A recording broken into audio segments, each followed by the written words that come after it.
para quem for assistir essa aula depois, eu estou aguardando a entrada de alunos, até agora não entrou. Geralmente entra 3 ou 4 alunos e até agora não entrou. Eu vou, caso não entre os alunos de fato, eu vou ministrar o resto da aula de Renascimento Cultural e eu vou tratar um pouco das ciências e tecnologias desse período, que inclusive vai ajudar a responder a terceira questão do PET, a terceira questão da atividades das primeiras semanas, dentro que trata de renascimento.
Bom, eu vou iniciar então a apresentação. Creio que não vai entrar nenhum aluno, geralmente já teriam entrado.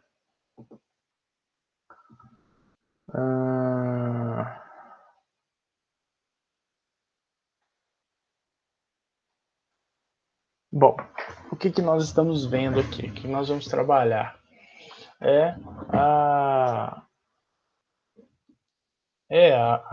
O restinho da nossa aula de Renascimento, né? Nós trabalhamos a cultura, né? A escultura, a iluminura, a arquitetura das igrejas, dos prédios, né? E agora a gente vai trabalhar, de fato, então, a ciência e a tecnologia. Bom, quais são, aqui tem elencado os itens que a gente vai trabalhar bastante em alguns personagens. Por exemplo, a imprensa de Gutenberg. Como eu disse, essa aula ajudaria a responder a questão 3. Por quê? Da atividade da primeira semana. Porque a imprensa de Gutenberg, criada aí no século XV e XVI, né, e aí vai ser bastante divulgada, né, vai ser bastante replicada essa imprensa em vários lugares da Europa, nós vamos ter uma divulgação, uma disseminação do conhecimento nesse período. Fora isso, mesmo a igreja sendo poderosa, nós vamos ter também a reforma protestante daqui a pouco e acontecendo, né, muito simultâneo com o renascimento cultural. Em alguns lugares da Europa, a Igreja Católica não dominava, não impunha regras, ou determinava naquela lista, né, de livros proibidos chamados index. Então, a disseminação do conhecimento nesse período ela acontece de uma forma muito poderosa. Então, quando a pergunta ali do 3 fala assim, mesmo a igreja sendo muito poderosa, ela é poderosa, mas onde ela tem domínio, né? Onde tem reforma protestante, então Inglaterra, né, parte em Genebra, partes dos principados alemães, né, da Confederação Alemã, ela já não tem tanto poder. Bom, então a imprensa de Gutenberg. O telescópio, né, aperfeiçoado por Galileu, ele vai contribuir para o fim de várias teorias, né, que a Igreja Católica defendia. Então, vai diminuindo um pouco mais o poder da Igreja Católica. Ela já não era tanto poderosa assim. As navegações, galera. Vamos ter uma inovação muito grande, uma inovação gigantesca nas navegações, tá? Vamos ter evolução de equipamentos, tecnologias que vão ajudar as navegações, os mares serem desbravados, inclusive telescópio. Técnicas na área de saúde, a gente vai ter uma revolução na área de saúde também. Então, esses 4 pontos que a gente vai trabalhar aqui. Vamos lá, revolução científica. A gente vai ter um cara chamado Paracelso, né, que vai descobrir que existe dentro do nosso corpo processos físicos e químicos, né, trocas que acontecem em processos físicos e químicos. Então, nós temos uma reação feliz, né, liberado por endorfina, após a gente fazer um exercício muito forte, e ele descobre, né, por exemplo, que existe uma reação química dentro do nosso corpo. Ambroisier, nós vamos ter o cara descobrindo, né, inventando um método de sutura em vasos sanguíneos, uma coisa revolucionária, né? Por quê? Porque Coração de Leão, o rei Ricardo Coração de Leão, rei da Inglaterra, no período das Cruzadas, eu não sei, eu não lembro qual cruzada será. Eu não lembro muito bem qual que era a cruzada, mas ele morre com uma flechada por conta de uma flechada no ombro. Essa flecha vai gerar um processo de inflamação, né? E isso vai levar ele ao óbito. Então veja só, com uma flechada. Hoje a gente consegue reabilitar pessoas que sofreram acidentes muito graves, né? Tiros, né? Acontece várias e várias coisas, né, que hoje a gente consegue graças à sutura de vasos sanguíneos. Miguel, né? Boa noite, professor. Opa, tudo bem? Como é que o senhor vai? Tranquilo. Tudo bem? Eu achei que o senhor não ia vir, eu já estava gravando a aula, por caso o senhor não viesse, eu poder assistir.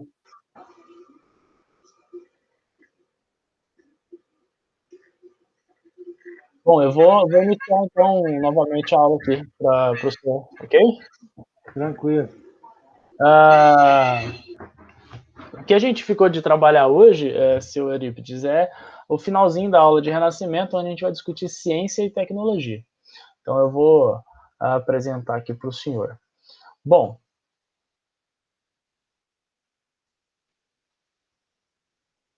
olha lá, o que a gente vai discutir basicamente nessa aula?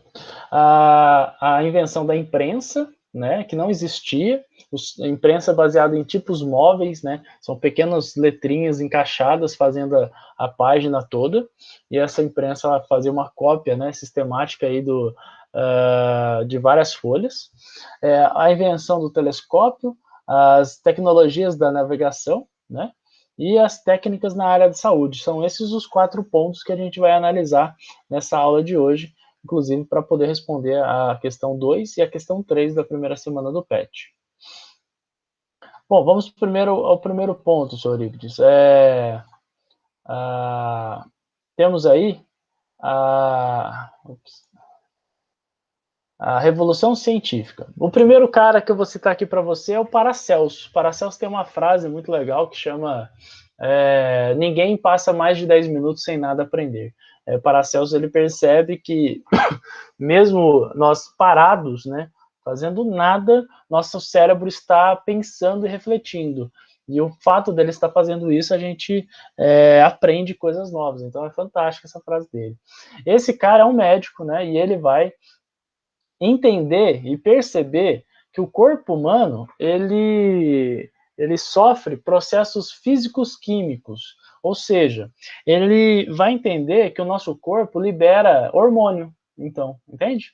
O efeito de um hormônio no nosso corpo é um processo físico-químico que, ao liberar adrenalina, o nosso coração bate mais forte. Né? Esse hormônio, né, produzido pelo nosso corpo, nosso coração bate mais acelerado, fazendo com que a gente possa correr, explodir muscularmente. Então, ele descobre os processos físicos químicos. Então, olha que período revolucionário, né, que a gente está vendo.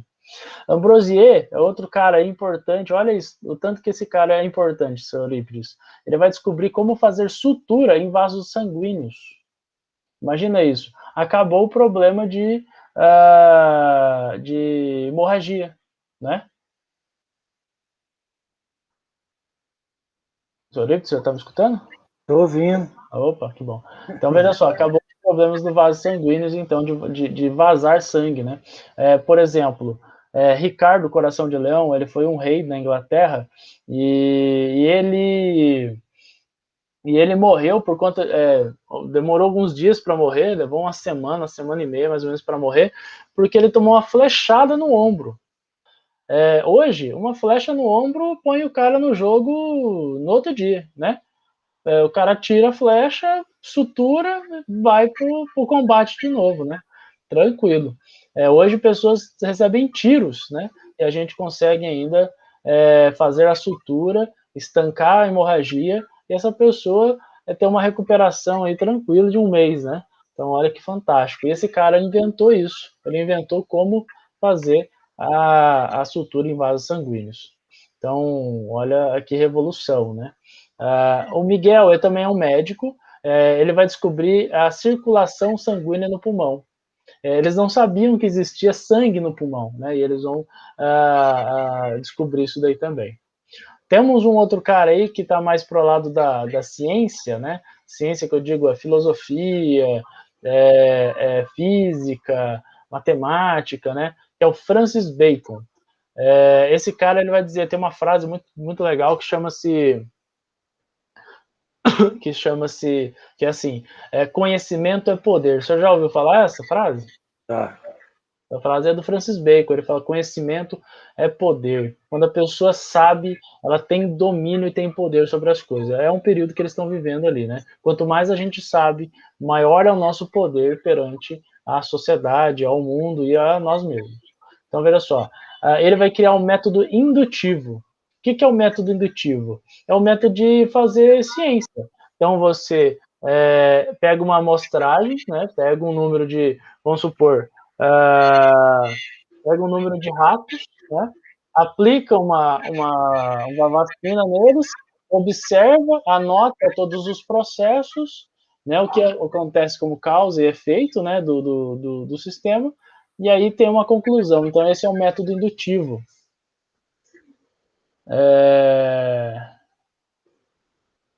Que a gente conhece, né? Jordano Bruno, esse cara aqui ele morreu na fogueira, viu, senhor Eurípides? Ele foi acusado pela Igreja Católica de ser herege, e ele foi, como punição, foi ser queimado na fogueira, queimado vivo, né? Esse cara, senhor Eurípides, ele descobriu, né, descobriu que o universo, nas suas teorias, né, olha que legal, o cara lá no século XVI, ele descobriu que o universo era infinito, olha que bacana. E hoje a gente tem certeza que ele é infinito, né, de tão grande que é e da gente não conseguir nem chegar perto do final dele. E cogita também a possibilidade de outros sistemas solares. Então, olha só, esse cara, ele pensa algo tão grandioso, né, como um universo infinito, e ele possibilita outros sistemas solares. E hoje a gente comprova também que esse cara está correto, né, que existem vários outros sistemas solares, não só o nosso. Há possibilidade, inclusive, de bilhões, né, de sistemas solares aí afora. Então esse cara é um baita de um físico, um astrônomo, né? A gente vai ter um dos maiores astrônomos aqui também, físicos, matemáticos, médicos, Galileu Galilei. Galileu Galilei foi médico, né? Fez faculdade de medicina. Esse cara, ele comprova a teoria heliocêntrica. O que é a teoria heliocêntrica? De que o Sol é o centro do nosso universo, né? E que a Terra gira em torno do Sol, e não o contrário.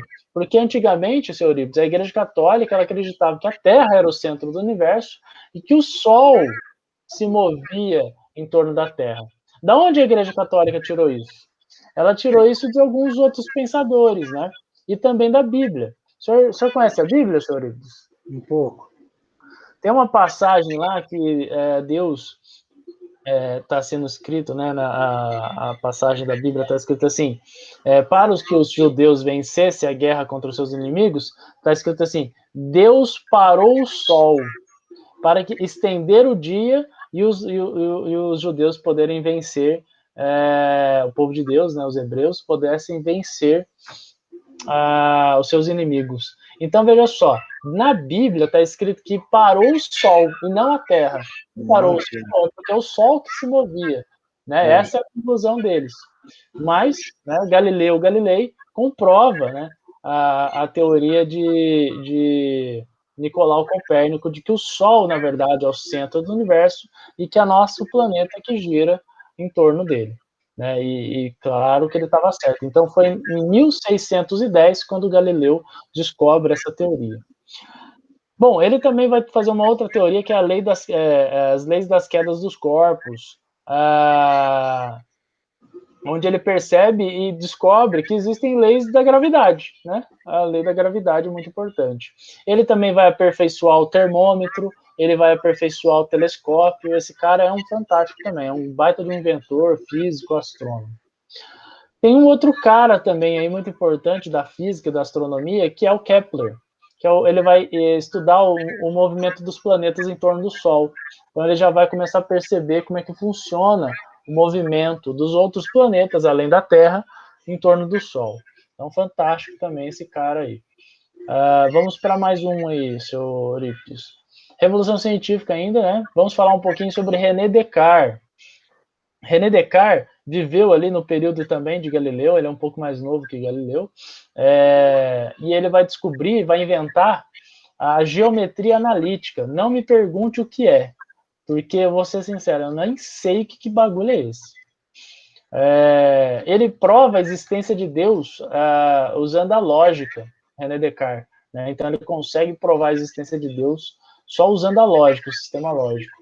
E ele também cria o que você já deve conhecer na matemática como plano cartesiano, que é aquela linha X e a Y, né? E aí tem que encontrar os pontos no meio disso daí. Bem tranquilo isso daí, é mais tranquilo. Ele que inventa o plano cartesiano. Agora, aprovou a existência de Deus pela lógica. O senhor está curioso para saber como é que ele fez isso? Estou. O senhor é religioso? Pouco. Então, quando perguntarem para o senhor como é que... Deus não existe. Aí o senhor fala, não, ele existe. Aí perguntar assim para o senhor, prova então. Aí o senhor já vai saber como é que prova a existência de Deus. Quer ver? Ele pensou o seguinte, senhor Eurípides. Ele pensou o seguinte. Ele estava com muita dúvida sobre muita coisa. Ele falou assim, esse cara, ele veja só, olha que paranoia que ele entrou. Ele falou assim, será que o que eu sei, tudo que eu aprendi é verdade? Ou é mentira? Eu preciso saber. Ele desconfiava de tudo que ele aprendeu. Então, olha, eu vou dar esse exemplo simples aqui. Será que eu sei o que é um lápis, de fato? Olha a dúvida do cara, pra você ter uma noção, que doideira. Olha o que ele perguntou. Será que eu existo? Como que eu provo a minha existência? Olha a pergunta dele, seu Eurípides, que doidão. E aí ele falou assim, cara, eu preciso resolver esse problema. Como que eu provo a minha existência, que eu estou vivo? Olha outra pergunta que ele fez. Como eu sei que, na verdade, agora eu não estou sonhando, e sim acordado? Como que eu consigo fazer? Porque quando a gente sonha, né, senhor, parece tão real, né? Inclusive, quando a gente tropeça, né, no sonho, a gente tem aquela sensação de queda horrível, né? Que a gente acorda no meio da noite, é ruim pra caramba. Então, veja só, dentro do sonho, nosso cérebro está funcionando e está fazendo tudo ficar real, né? Tudo é real ali, né? No nosso sonho. Então, olha a dúvida que o cara, como que eu consigo entender que é real o que não é? Bom, então vou direto ao ponto com o senhor aqui. Ele falou o seguinte: eu preciso duvidar de tudo. E eu vou duvidar das coisas. Aquilo que não for duvidável, eu tenho certeza que é. Eu tenho certeza que existe. Então, vou dar um exemplo para o senhor. Eu posso fazer a seguinte pergunta: o lápis existe? Eu posso fazer essa pergunta? Pode. Posso. Claro, o lápis existe, eu posso. Agora eu posso perguntar o seguinte, senhor Eurípides, essa aqui é uma pegadinha, olha isso aqui. A dúvida existe? Existe. Existe. Por quê? Porque quando eu faço uma pergunta, eu estou fazendo uma dúvida, né? Construindo uma dúvida. Então, ao fazer essa pergunta, eu estou duvidando. Se eu estou duvidando, a dúvida existe. Então, é real. Eu tenho absoluta certeza que a dúvida existe. Muito bom. Agora, veja só, senhor Eurípides, é aqui que é a grande chave do negócio dele, da teoria dele. Eu posso duvidar do pensamento? Pode. Posso. Eu posso duvidar que se o pensamento existe ou não? Pode. Eu posso duvidar que o pensamento não existe? Eu acho que não. Exato, não posso. Por quê? Porque ao pensar nessa dúvida, eu comprovo. Então, veja só, o pensamento existe? Sim, por quê? Porque eu estou pensando. Então, olha que ele chegou à conclusão, senhor Eurípides. Se eu penso, logo eu existo. Porque é impossível eu pensar sem existir. Então, portanto, se eu penso, eu comprovo a minha existência. Se eu estou pensando, eu existo. Simples assim, beleza? Fácil. Então, ele já conseguiu comprovar que ele mesmo existe. Agora vem a comprovação de Deus. Senhor Eurípides, vou fazer um desafio para o senhor. Desafio que o René Descartes mandou para todo mundo. Ele falou o seguinte: é impossível as pessoas pensarem em algo que não exista. E aí eu lanço esse desafio para o senhor. O senhor consegue pensar em algo que não existe?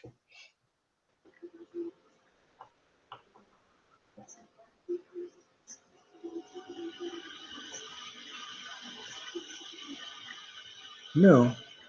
Não. É impossível. Porque vamos pegar um ser que não existe mesmo, de fato, um dragão, por exemplo. Dragão não existe, né? A ideia de. Só que a ideia de dragão existe. Na mitologia ali da lesão que a gente lembra dele automaticamente, mas alguma Exato. coisa. A ideia existe, a forma existe, o nome existe, a gente escuta ele na televisão. Então, veja só, a ideia de dragão existe. Agora vem a grande sacada dele. Se eu não consigo pensar em nada que não exista, Deus existe. Porque eu consigo pensar em Deus. Entendeu isso? Entendi. Então, se é impossível de eu pensar em algo que não exista, eu não consigo pensar nas coisas que não existem. E se eu consigo pensar em Deus, portanto, Deus existe. Porque tudo que você pensar que não deve existir, logo tem alguma coisa ou um parâmetro ao lado que faça ele existir. Nem que Exato. seja um remédio ou uma vacina, aquela Exato. doença tem alguma coisa paralela a ela. Vamos supor, o HIV. Uhum. Você pensa nela, ela não tem cura, ela não tem vacina, mas ela tem tratamento. Então, Exato. ela existe. Uhum. No dia que Exato. você pensar, ela. Não tem Exato. como você pôr a mente num vazio. Não, não tem.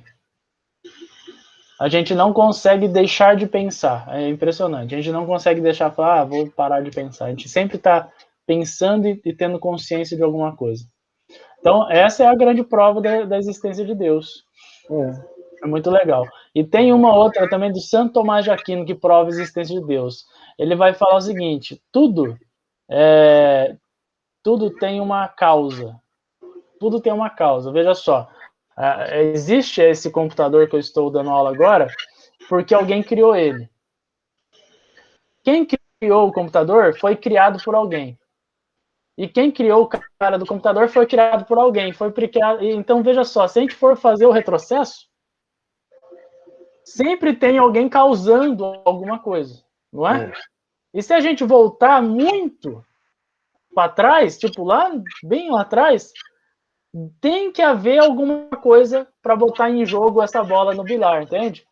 Tem que haver alguém causando tudo isso. E aí o Santo Tomás de Aquino fala que é Deus, porque é impossível a gente existir sem uma causa, né? E quem causou? Deus. Interessante. Bom, vamos então para Isaac Newton, então aqui, seu Eurípides. Isaac Newton, ele também é um cara. Veja só, eu perguntei para um professor de física, né, da Universidade de São Paulo. Perguntei para ele, tinha uma amizade com ele lá. Perguntei para ele assim, parceiro, quem foi o físico mais brilhante do planeta Terra? E aí ele falou assim, ó, Isaac Newton. Eu falei assim, uai, não foi o Einstein, né? Eu achava que era Einstein. Ele fala, não, Isaac Newton foi um monstro, foi um cara assim que era difícil de pegar, não tinha jeito, porque o que Einstein fez? Ele melhorou uma outra teoria do Isaac Newton. Isaac Newton criou o universo, né? A física moderna. Ele criou todas as teorias, né? Então, dali em diante, ele que criou tudo. Por exemplo, ele escreveu a teoria dos movimentos mecânicos, que é conhecido como Lei Geral do Universo. Senhor Eurípides, o cara criou uma lei que rege tudo que está dentro do planeta Terra. Tudo. Olha que loucura isso. Que poder, que inteligência um negócio desse. O cara criou uma lei que rege todos os tipos de movimento do planeta Terra. Fácil assim. Olha que coisa doida. Ele também escreveu um tratado chamado Tratado de Ótica, que é a decomposição da luz, né? Ele percebeu que a luz é matéria. As pessoas achavam que luz não era matéria, não é pegável, não é palpável. Ele descobre isso. Esse tratado da decomposição da luz, Tratado de Ótica, seu Eurípides, quando ele publicou esse livro, 5 pessoas no mundo entenderam. Você consegue entender um negócio desse? Nossa Senhora. Imagina isso, o senhor escreve o senhor pensa, escreve um trabalho. O senhor entrega para qualquer universidade do mundo. Só 5 pessoas pegam e falam assim, ó, entendi o que esse cara quis dizer. É fantástico, é fantástico. Isaac Newton é fora normal. Fora que ele criou o cálculo integrado, né? Que hoje o computador faz isso, tem que fazer isso. É equação variável. Ele criou um monte de coisa. Esse cara é fantástico. E ele tem uma frase maravilhosa que ele fala o seguinte: se eu pude enxergar longe, é porque eu sentei em ombros de gigantes. E aí, quem são esses gigantes que ele sentou? Foi Galileu Galilei, né? A Kepler, né? Esses caras aí que eu citei um pouco atrás aí. Então, assim, Isaac Newton é formidável, fantástico mesmo. Vamos então para a literatura. Né? Temos outros caras também muito importantes aí na literatura que são fantásticos, que são desse período também.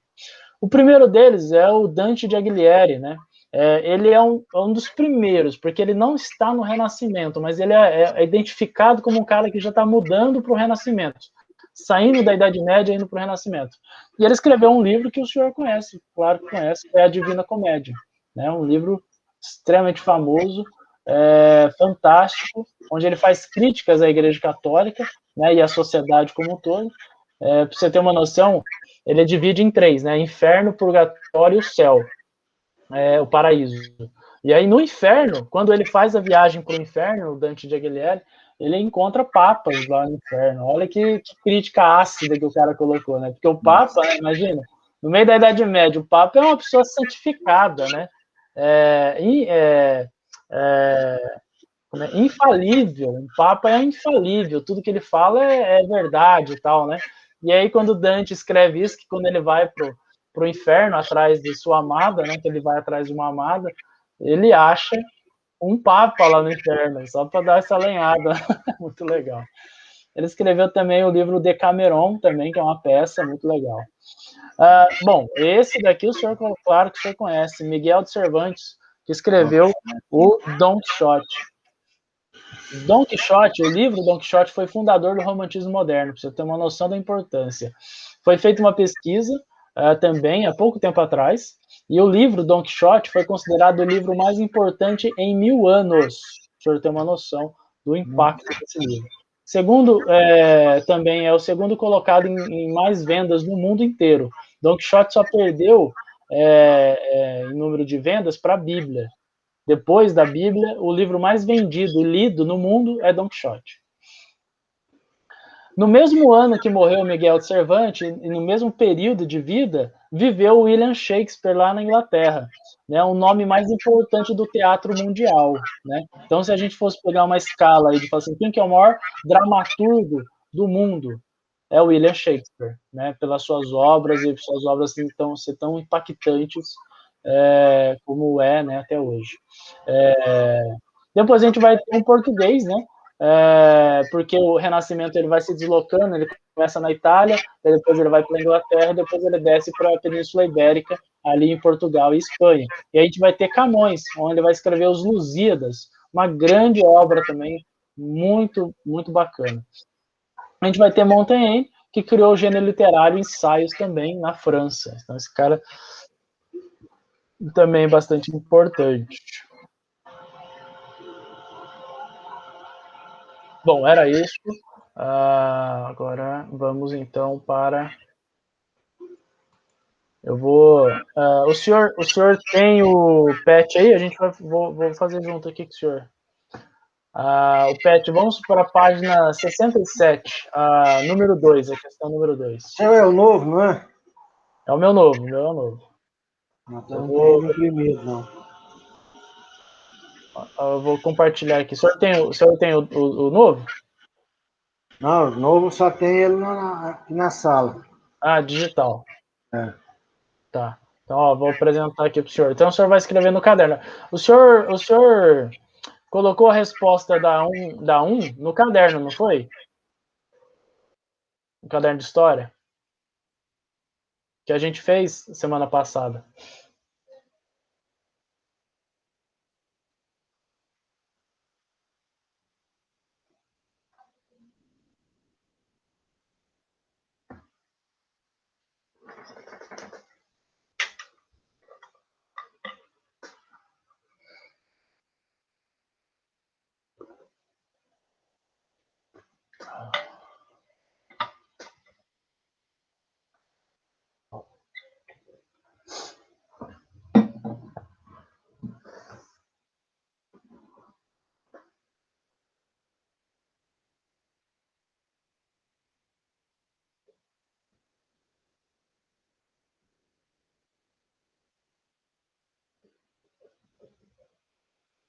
Senhor Eurípides, está aí?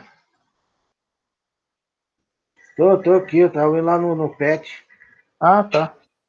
Deixa eu fazer uma pergunta pro senhor. O senhor colocou a resposta da 1 no caderno? Foi. A e a B, né? A e B. Maravilha. Então continua aí, coloca a questão número 2. Vamos ler junto aqui. Posso começar a ler? Pode. É facinho essa daqui, ó. A pintura a seguir, né, que é dessa dama aqui, dessa mulher que é a Maria recebendo Jesus, né?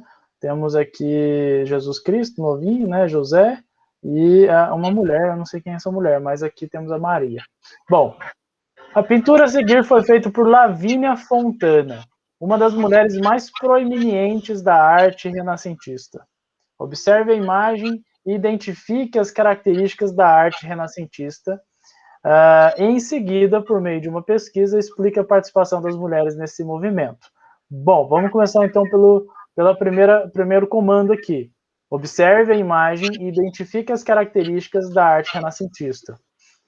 Nós trabalhamos, senhor Eurípides, algumas características da arte renascentista semana passada. E a primeira que a gente consegue identificar aqui é o naturalismo. Lembra da obra ser mais natural possível, mais perto do real? Sim. Então, beleza. Coloca o naturalismo aí, então, como nossa resposta da 2. Vai fazer igual a semana passada, né? Direto a resposta. Direto na resposta.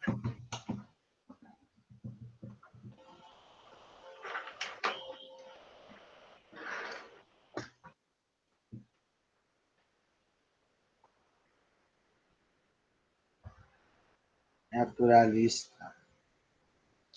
Isso.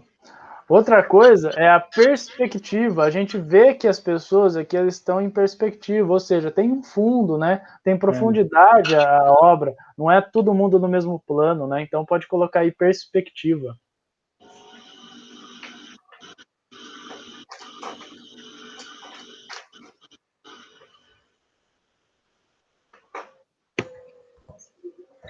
Perspectiva. Que isso, a borracha tá quente. O velho tá pegando fogo.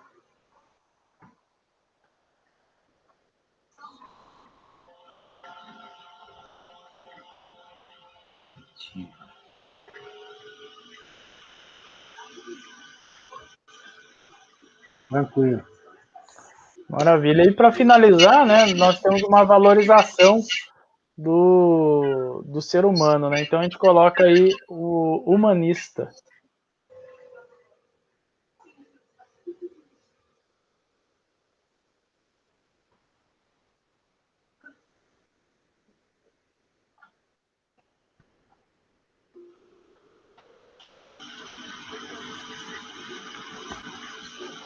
Muito bom, agora vamos para 3.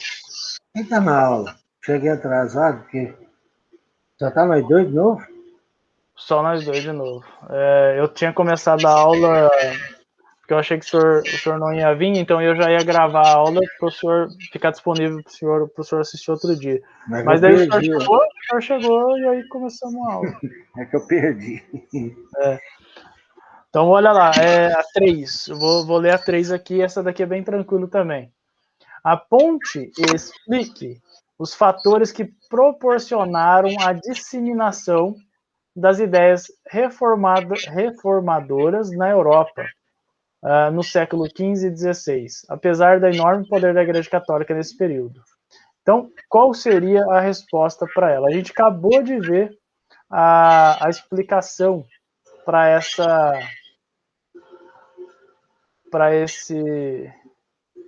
essa disseminação. Lembra que a gente estudou? Eu vou colocar aqui para o senhor ver a escrita aqui. Deixa eu ver.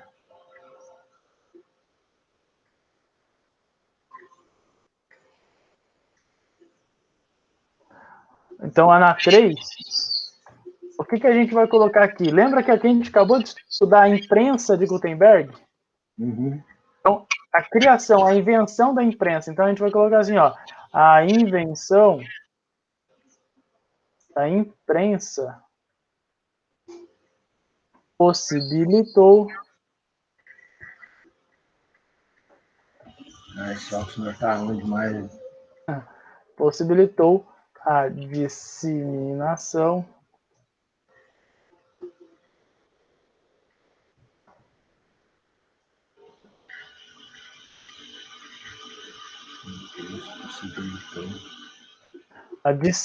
disseminação das ideias renascentistas.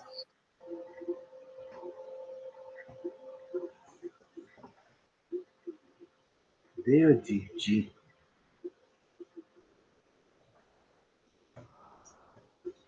disseminação. Isso, disseminação das ideias renascentistas pela Europa. A imprensa, a invenção da imprensa possibilitou isso.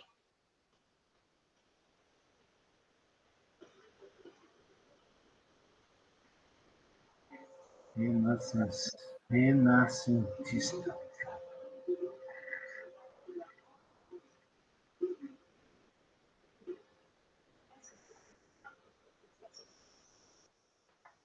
Pela Europa. Isso.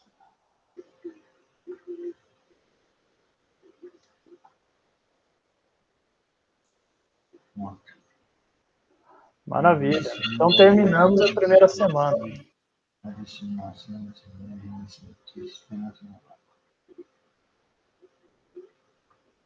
Certo. Terminamos a primeira semana. Vamos fazer o seguinte? Eu vou criar uma tarefa aqui para o senhor, uma atividade lá no grupo, lá no Conexão Escola, para o senhor anexar as fotos, né? As respostas. Eu vou colocar aqui. Tá.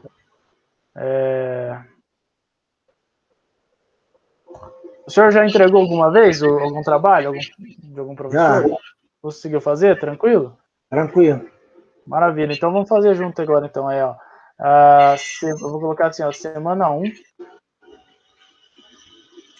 Semana 1.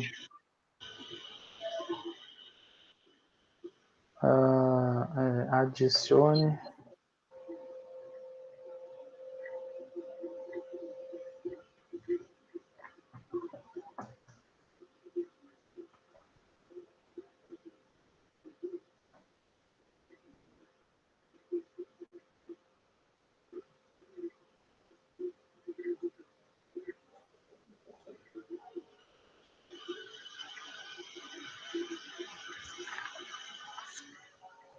Pronto, senhor Ips, criei. Se o senhor for lá no aplicativo, o senhor consegue adicionar a foto e mandar para mim.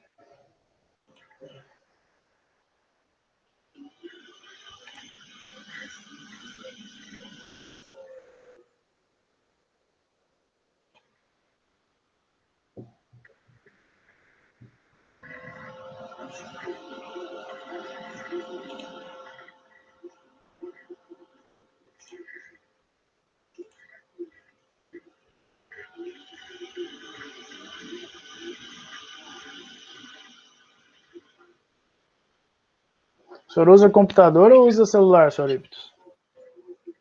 Estou usando o computador. Note. Bacana. Aí eu tiro a foto do celular. Aí às vezes eu ponho o cabo. Tá. Ou às vezes eu abro o aplicativo lá pelo celular e envio por lá mesmo. Entendi. Se o senhor quiser fazer isso depois, fica à vontade, tá? O senhor a gente pode fazer depois. Se o senhor quiser fazer agora também. Não, pode ser depois, então, assim que a Não, aula tá bom. acabar. Tá bom, tranquilo. O senhor pode fazer pelo celular depois, então. Aí eu pego o cabo lá, o plugo aqui e jogo direto. Maravilha. A segunda semana, senhor Eurípides, é bem tranquila também. Nós vamos falar sobre as navegações.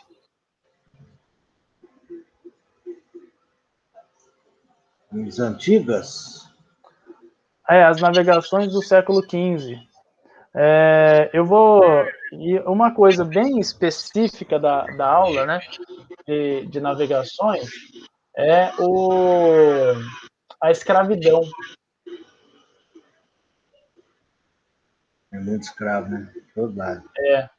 Porque a escravidão moderna ela é diferente da escravidão antiga. Eu vou mostrar para o senhor aqui uma imagem bem legal que contextualiza isso.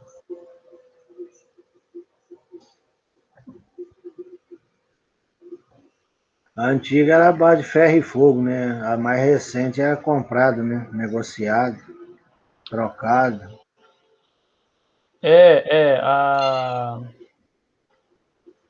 Nós temos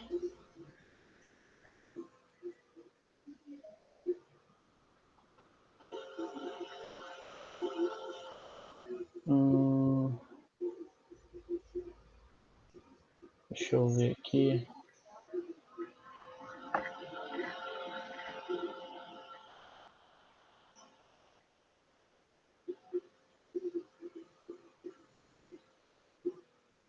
Uma imagem ruim.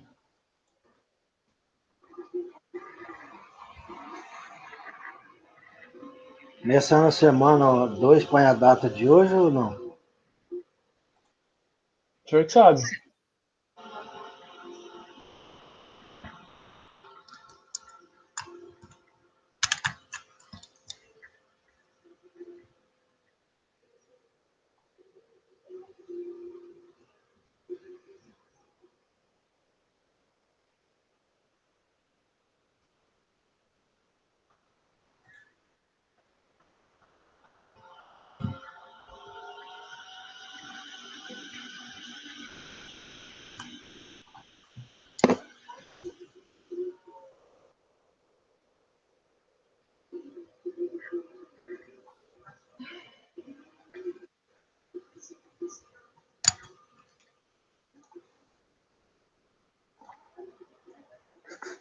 Tô achando aqui a questão.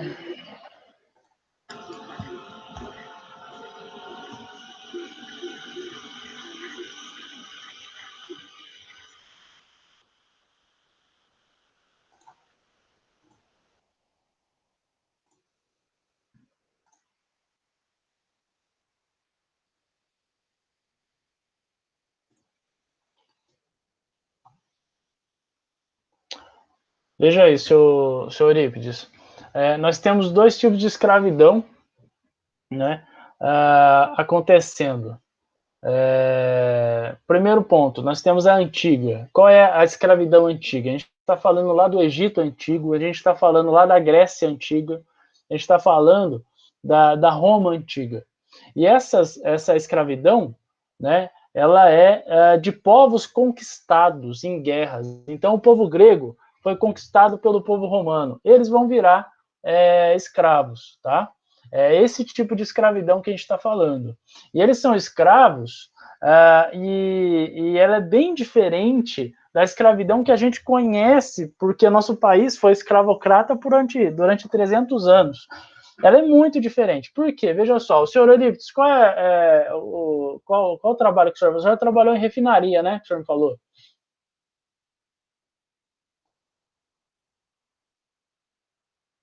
Desculpa, estava fechado aqui já. O senhor trabalhou em refinaria, né? Sim. Na escravidão antiga, o senhor ia trabalhar em refinaria também. Entendeu isso? Por quê? Porque o senhor tem uma especialidade, o senhor tem um conhecimento que é útil para aquela sociedade que vai escravizar o senhor. Na escravidão moderna, é basicamente para cultivo de cana-de-açúcar no Brasil, entende? Para plantação de algodão nos Estados Unidos. Então, veja só, o escravo ele é direcionado para fazer uma atividade que o escravocrata, né, o cara que escravizou, quer. Então, na Grécia Antiga, por exemplo, eu sou professor. Se eu fosse professor na Grécia Antiga e se tornasse escravo, eu ia ser professor. Porque eu sou professor, entende isso? Eu podia ser contador, eu podia ser administrador, eu podia ser guerreiro. E aí eu ia servir para essa pessoa, né, para esse país que conquistou o meu país, do jeito que eu sei fazer, entende isso? Então é bastante diferente a escravidão antiga da escravidão moderna, mas é muito diferente mesmo, tá? Então nós temos aqui, ó, um problema, ponto ali primeiro, guerras e dívidas. Como é que as pessoas vão acessar a escravidão no mundo antigo? Através de guerras e dívidas. Então eu estou devendo para o senhor, estou devendo muito para o senhor. Eu viro escravo do senhor. Eu me vendo para saldar essa dívida que eu tenho com o senhor. Então eu me torno escravo, entende? Então acontecia esse tipo de escravidão também. Inclusive, é muito importante o senhor saber que aqui, isso aí é muito legal, essa é uma pergunta que eu vou fazer. Eu quero que o senhor imagine, eu vou falar uma palavra, eu quero que o senhor imagine como é que é a pessoa, tá bom? Então, olha só, a palavra é escravo. Fala para mim a cor da pele dela. Preto. Pois é, essa é a escravidão moderna. A escravidão antiga é pessoas de várias cores, de peles de cor de pele diferentes. Por exemplo, um grego, ele é branco e ele foi escravo. O Egito Antigo, por exemplo, eles são árabes, né? São ali do Oriente Médio. Então eles não são negros, né? Eles são do Oriente Médio, a região do norte da África, do noroeste da África. Então eles não são negros. A gente vai ter uma escravidão gigantesca de brancos contra brancos mesmo, né? Não vai ser uma questão racial, né? Eles não acreditam nessa questão racial. A escravidão antiga é uma escravidão baseada em perdedor e vencedor, entende? O Império Romano é um povo branco, de predominância branca, que escravizou povos bárbaros, alemães, franceses, ingleses, escravizou gente branca também, entende isso? Então, não é uma escravidão antiga, não é determinada pela cor da pele ou pelo racismo. A escravidão moderna é. A escravidão moderna ela já é determinada. Qual é o país que vai ter o povo sendo escravizado? A África, né? Ou seja, o continente africano. Pessoas negras vão ser escravizadas na África. Mas se pensar, nós estamos na escravidão antiga. nos momentos que nós estamos vivendo. Ainda assim, temos uma escravidão moderna, né, contemporânea. Nós temos uma escravidão contemporânea, que é dos dias de hoje, que é a escravidão por dívida, praticamente. Né? Outra coisa ali, ó, não é comercial, é guerras e dívidas, né? Agora, a escravidão moderna, a escravidão que a gente vai estudar, que é do século XV, que é essa daí, a escravidão moderna que a gente está estudando, ela é comercial, ou seja, ela está dentro do sistema econômico. As pessoas escravizavam para que essas pessoas, né, esses escravos, virassem mão de obra trabalhadora. Então, veja só, nós temos uma escravidão diferenciada aqui da escravidão antiga, escravidão comercial, do que não comercial. Então, veja só, compra e venda. Então, vai ser parte do negócio, né? Outra coisa, a escravidão antiga, a escravidão antiga não tinha uma característica de não objetificação, ou seja, eles não tornavam o escravo objeto, né, como se fosse uma garrafa, um lápis que você pega, quebra e joga fora. A escravidão moderna, sim, tem uma objetificação, é uma ferramenta. O escravo é uma ferramenta, ele deixa de ser ser humano para ser uma ferramenta. Tiram do escravo, né, do escravo moderno, que a gente vai estudar, essa ideia dele ter sentimentos, dele ter dor, né, dele poder reclamar, né, dele ter alma, né, tiram dele isso. Né? Na antiga, não. Na antiga, a pessoa era escrava, mas era uma pessoa. Né? E outra coisa, na escravidão antiga, podia ser ou temporária ou a vida toda. Na escravidão moderna, que é o que a gente está estudando no século XV, é para a vida toda. A escravidão, você compra a pessoa e ela vai ser seu escravo a vida toda, exceto se você der a alforria, né, a liberdade, ou ela conseguir comprar-se, né, comprar a sua liberdade. Então é esse tipo de escravidão que nós estamos estudando. Esse daqui, ó.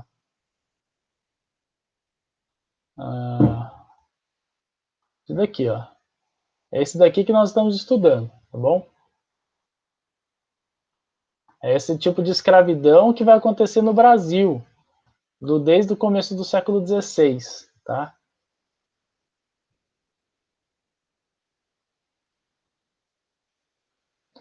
Então, essa é a escravidão que a gente vai estudar. Eu vou passar para o senhor um vídeo aqui para ilustrar isso, para fechar essa primeira aula, e na aula que vem a gente vai falar bastante sobre escravidão e essa escravidão moderna. Vou passar um vídeo aqui para o senhor que o senhor vai gostar bastante.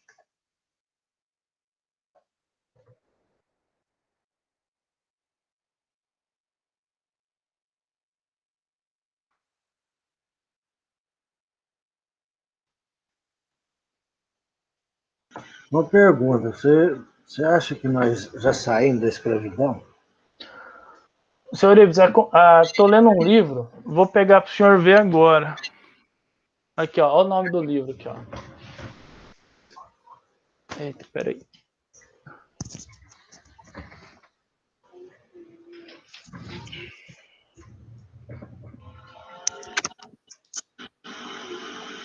Estou lendo esse livro aqui, senhor Ives.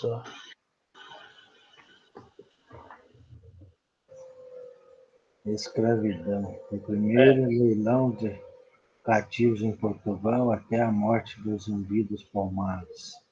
Eu estou lendo esse livro aqui para dar essa aula para o senhor. E olha o que está escrito nesse texto aqui, ó. Quer ver? Separei aqui.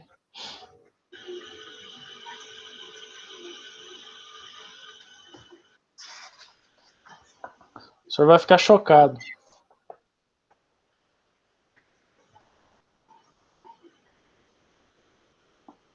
Olha isso aqui. Cabe acrescentar que a abolição do cativeiro na América não significou o fim da escravidão em outras partes do mundo. Até recentemente, diversos estados ainda mantinham essa instituição que é a escravidão. Os últimos a abolir legalmente foram a Etiópia em 1942, o Marrocos em 1956, a Arábia Saudita em 1962. O senhor nasceu quando? 69. 7 anos antes do senhor nascer, estava acabando a escravidão na Arábia Saudita. Agora, olha isso daqui. E a Mauritânia, em 2007. Aí. É um absurdo, rapaz. Isso é um absurdo. Existe uma expectativa aqui, ó, de que... deixa eu ver. Cadê? Aqui, ó.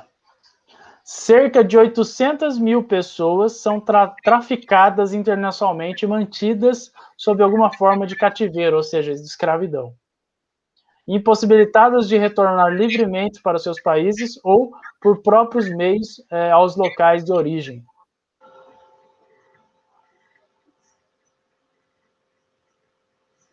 Isso que eu pergunto, até hoje nós temos. Até hoje nós temos. Diferentemente de cor e raça. E ainda temos aí o problema da escravidão moderna, né? Que é a pessoa, ela é tão ignorante, né? Não estou dizendo ignorante no ponto de a pessoa ser bruta, nada disso não, mas é ignorante de conhecimento, que a pessoa ela não sabe que ela está sendo escravizada. No Brasil, esse ano, aconteceu uma reportagem mostrando uma mulher que ela foi escrava, né, por 25 anos de uma família. Ou seja, qual é a condição da escravidão moderna hoje? Ela não podia voltar para casa, ela trabalhava todos os dias na casa dos patrões, ela não recebia salário, ela recebia a comida e a casa para ela morar, né? Com roupa, essas coisas assim. Então veja só, essa pessoa ela não podia ir ao mercado comprar as coisas para ela, para o filho, ter uma família, nada disso. Ela tinha que trabalhar constantemente para uma família de patrão. Então isso é escravidão, né? Morar no lugar onde você trabalha caracteriza escravidão. Hoje não pode fazer isso, porque caracteriza escravidão. A pessoa começa a oprimir a outra, né? Você está falando daquela que passou que a mulher deixou ela ir na igreja? Eu não sei dessa daí não, acho que é outra. Essa foi acho que 30 anos. A mulher pegou tanta confiança com ela, deixou ela ir na igreja um dia. E nessa saída ela conseguiu pedir ajuda. Meu Deus do céu, cara. Trabalhava um pouco de roupas usadas, comida e dormia num cômodozinho lá no fundo. É isso. Olha, é esse tipo de escravidão que a gente vê ainda. E é o que o senhor falou. Não tem cor, mas tem classe social, que é o pobre, né? E aí o pobre, a maioria deles é negro, não tem jeito. Se pensar um pouco também, acho que todo brasileiro, desde quando ele nasce, ele é um pouco. Porque você trabalha em torno de 6 a 7 meses pagando imposto. É verdade. Você sabia que a palavra brasileiro, ela significa cortador de pau-brasil? Ou seja, a palavra brasileiro não é um povo, é uma profissão. Ou seja, nós brasileiros, né, na língua portuguesa, só depois de um tempo que ela vai perder esse sentido de cortador de madeira, né? Nós viemos aqui para trabalhar. Trabalhar, sabe? Então, essa é a origem do nome brasileiro, né? Ele tem o sufixo, como esqueci o nome, ele tem o finalzinho de palavra de trabalhador, de profissão. Então, pedreiro, né? Brasileiro, é a mesma origem de palavra, é sufixo, chama da palavra. Bom, eu vou mostrar para o senhor então um vídeo aqui sobre escravidão no Brasil, a origem da escravidão no Brasil. O senhor vai ficar de queixo caído, de cabelo em pé, rapaz. Tá vendo?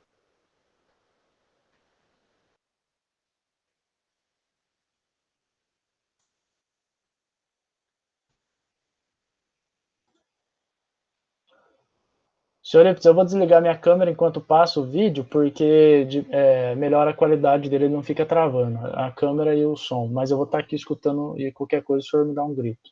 Okay. Mas a gente vai discutir depois o vídeo.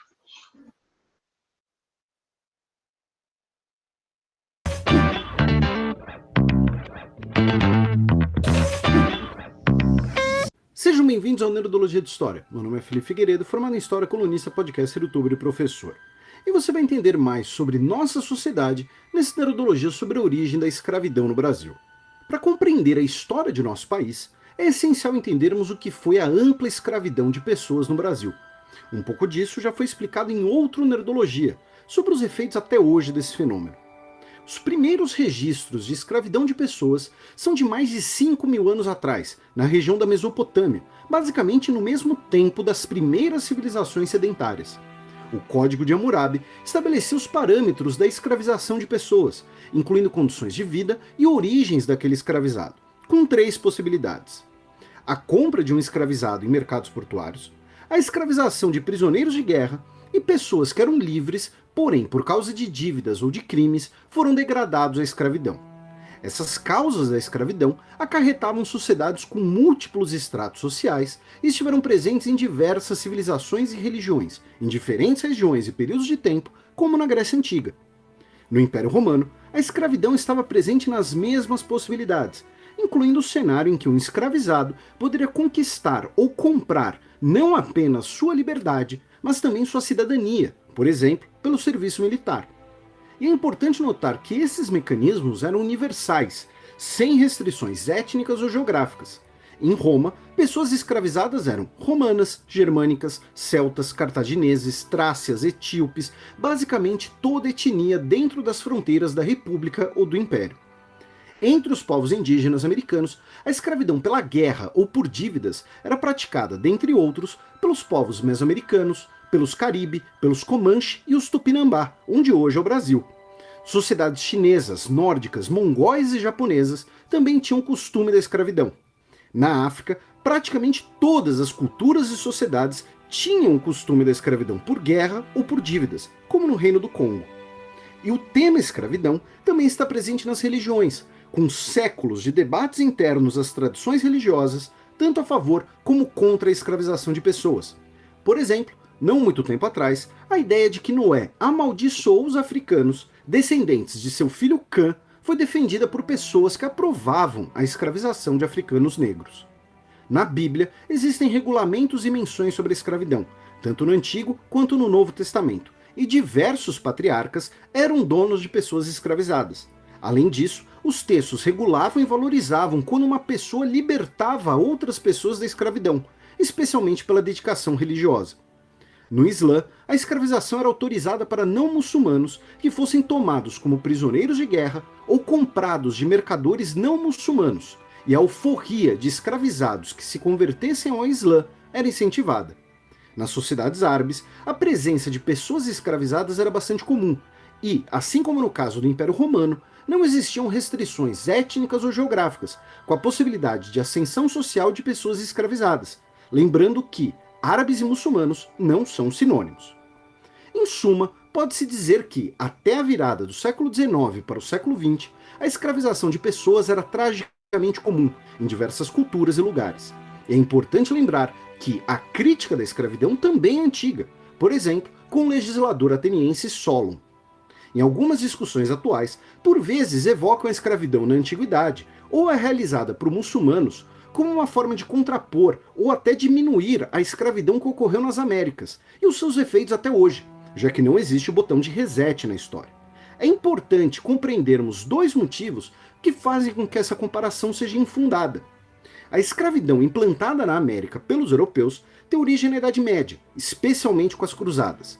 As cruzadas ao leste, resultando na escravização de bálticos e eslavos pelos reinos europeus. A palavra escravo, assim como a palavra em inglês slave, ambas vêm de referência aos eslavos. Nas cruzadas no mar Mediterrâneo, ocorreram a escravização tanto de muçulmanos quanto de cristãos mutuamente.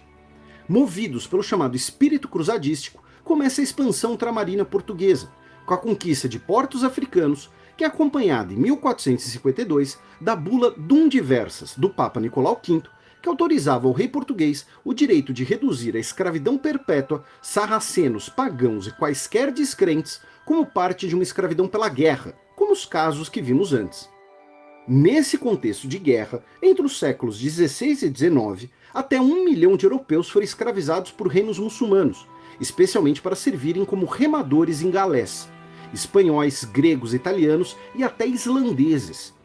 É importante notar, entretanto, que esse caráter de guerra religiosa com a escravização foi restrito ao Mediterrâneo e à Europa, não afetou o Brasil e nossa sociedade. Nenhuma expedição para a captura de pessoas foi realizada por muçulmanos ao solo americano. Esse é o primeiro motivo que invalida a comparação. Foi a África a região que mais sofreu com a escravização de pessoas, de diferentes regiões e etnias. Para o historiador congolês Elika Imbokolo, até 13 milhões de africanos foram escravizados por reinos muçulmanos. Outros 4 milhões foram escravizados por ocidentais e árabes pelo Oceano Índico, e até 20 milhões de africanos escravizados pelo Atlântico, especialmente para onde hoje são Brasil e Estados Unidos, além do Caribe. Segundo a maior iniciativa de pesquisa sobre a escravidão atlântica, cerca de 11 milhões de africanos foram trazidos para o continente americano, mais algo entre 2 e 4 milhões morrendo durante o tráfico antes de chegar ao destino. No Brasil, os primeiros africanos escravizados chegam em 1538. No total, 4.800.000 africanos chegam ao litoral brasileiro. Com a cada vez maior presença portuguesa no continente africano e sua posição geográfica privilegiada, Portugal torna-se o maior centro mercador de escravizados da Europa. No século XVI, mesmo indo além dos territórios muçulmanos, Portugal já está totalmente comprometido com o comércio de africanos escravizados. Outras potências europeias também investem nesse comércio de pessoas formado por escravos africanos negros. E esse processo da escravidão pelo Atlântico será um fenômeno próprio, diferente da escravidão que existia até o momento e que vimos até aqui. O comércio de pessoas era realizado não mais como consequência de uma guerra justa, mas realizado no Atlântico como um processo mercantil. O africano era um produto em si mesmo, para ser lucrativo. Também não era uma escravidão por dívida ou como pena criminal, que nunca foram legalizadas onde hoje é o Brasil. A escravidão era atividade ampla, de larga escala, extremamente organizada, lucrativa e base para a economia dessas regiões americanas, na produção de tabaco e açúcar, por exemplo. E principalmente, como o mesmo historiador coloca, a escravidão do Atlântico é a única que é específica etnicamente, voltada contra pessoas negras, mesmo as que adotassem o cristianismo. Esse é o segundo motivo que invalida a comparação entre a escravidão do Atlântico e a da Antiguidade. Ao contrário da antiga sociedade romana, por exemplo, o componente étnico que o tráfico atlântico adiciona ao comércio de escravos cria uma estrutura racial. Existe um povo que, por causa da sua cor de pele, é escravo, e isso é herdado pelos filhos perpetuamente. Essa particularidade étnica cria uma estrutura racial, e pode ser exemplificado em uma afirmação do então chefe de polícia do Rio de Janeiro, Eusébio de Queiroz, autor da lei que proibiu o tráfico negreiro. Mais razoável a respeito de pretos presumir a escravidão, enquanto por assento de batismo ou carta de liberdade não mostrar o contrário. Ou seja, a cor da pele era prova suficiente da escravização, um sinônimo com a inversão do ônus de prova, a pessoa, por ser negra, que tinha que provar sua inocência. Essa estrutura dura oficialmente mais de 300 anos, e esse componente étnico da escravidão cria uma série de barreiras e efeitos nocivos vistos até hoje em todos os países americanos onde ocorreu a escravidão. É importante frisar que não se trata de justificar ou amenizar a escravização de pessoas de outros lugares, mas enfatizar a importância de compreender que a escravidão no Atlântico é um fenômeno próprio, que não pode ser comparado. É uma estrutura econômica voltada especificamente para o comércio de seres humanos e exclusivamente um tipo específico de pessoa. E são esses os problemas que afetam a nossa sociedade, e a compreensão disso é também essencial para superarmos e consertarmos esses problemas, como veremos no futuro.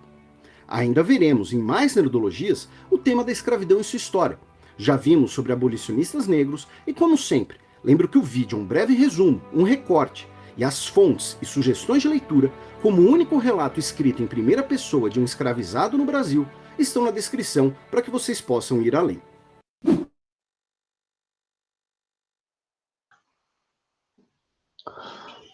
Pois é, como o senhor viu, a gente percebeu. Esse vídeo ele resume basicamente a introdução inteira desse livro aqui, tá? Ele resume basicamente a introdução inteira. O que ele vai falar? Existe a escravidão há muito tempo. Só que ela é muito diferente da escravidão que acontece no Brasil, que acontece nos Estados Unidos, conhecido como escravidão moderna, da escravidão antiga. Por quê? Porque a antiga não era classificado por cor, né? Não existia um comércio específico como produto, né? As pessoas como produto a serem vendidas. Na verdade, era justificado por guerras, era justificado por religião, e não por venda de produtos, né? Porque é isso que as pessoas ali estão se tornando, produtos a serem comercializados, né? Então, tem a objetificação do ser humano, o que é um problemaço, né? Porque é fonte de racismo pra caramba por conta disso, né? Porque antes as pessoas elas eram escravizadas por serem derrotadas em guerra, né? Então, você é derrotado, você virou escravo, beleza e tal. Isso serviu que eles podiam ganhar a liberdade se tornando soldados, né? Lutando, esse tipo de coisa. Agora, na escravidão moderna, que aconteceu no Brasil, nós temos uma escravidão para a vida toda, né? Perpétua. Que o cara, só pela cor da pele dele, já é considerado escravo, como o próprio texto ali diz do Eusébio de Queiroz. Uma coisa muito louca que está acontecendo, que aconteceu, né, no Brasil. A gente vai ter, então, semana que vem, seu Eurípides, a gente vai ter aula sobre escravidão. Vou explicar para você algumas condições da escravidão no Brasil, da escravidão moderna, e eu vou passar um vídeo para o senhor, é um episódio sobre Palmares, sobre a resistência em Palmares, porque eu acho que vai dar certinho. Nós temos 2 aulas, então terça-feira que vem a gente trabalha a aula e o vídeo falando sobre Palmares, a resistência, um pouco da escravidão e também do preconceito no Brasil. Beleza? Beleza. Muito bom, então. Então, semana que vem a gente inicia nossa segunda semana, a aula da segunda semana especificamente. Tá ok. Ok, então. Senhor Ives,